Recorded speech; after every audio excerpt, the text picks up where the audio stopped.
Les éléments qui ont aidé, mettons, à sélectionner le véhicule, c'est vraiment une question d'autonomie par rapport à nos besoins. On voulait que ça devienne un véhicule principal pour nos déplacements quotidiens.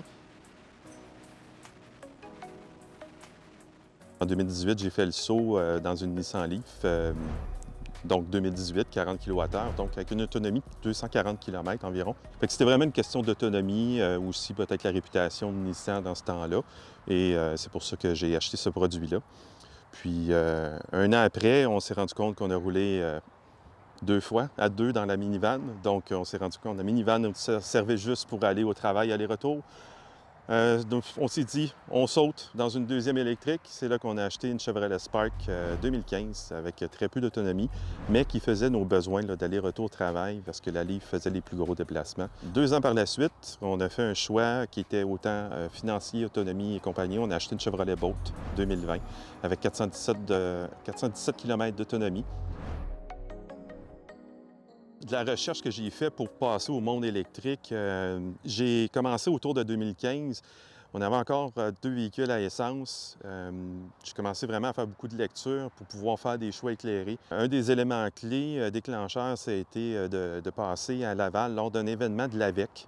L'AVEC que je ne connaissais pas du tout. Ça a été mon premier bain sans m'en rendre compte. On rencontre des propriétaires de véhicules électriques qui nous font essayer leur véhicule. Et là, ça a été le déclic. Un dur 3 ans de patience avec le véhicule à essence parce que le choix était déjà fait que le prochain allait être électrique.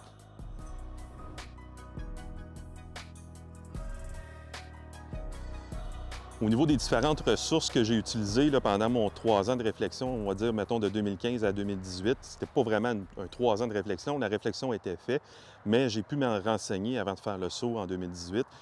Principalement le site de l'AVEC, les événements de l'AVEC. On fait comme des essais routiers, on rencontre, on voit des kiosques d'information.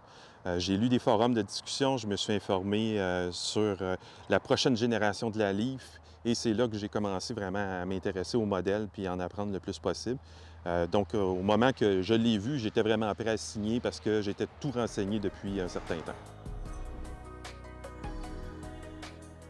Dans nos événements, bien, on a la chance de voir toutes les nouveautés. On a beaucoup de membres bénévoles qui viennent dans nos régions. Juste pour les Laurentides, j'ai eu des Ioniq 5, des Kia V6, qui sont toutes des nouveautés qui viennent tout juste d'arriver. Donc, j'ai eu la chance de les essayer, de parler aux propriétaires aussi. Au même titre que les visiteurs qui viennent nous voir, moi aussi, je peux me renseigner. Puis j'aime ça, pouvoir en savoir le plus possible pour pouvoir conseiller monsieur, madame qui vont venir me rencontrer aussi. Donc, dans les choix, là, je dirais là, que j'ai beaucoup accroché sur la Polestar 2 dernièrement. Polestar 2 qui est un véhicule qui est construit solide, qui semble avoir déjà une bonne réputation sur le marché, confortable, bonne autonomie, qui comblerait pas mal les besoins au niveau design, je la trouve superbe.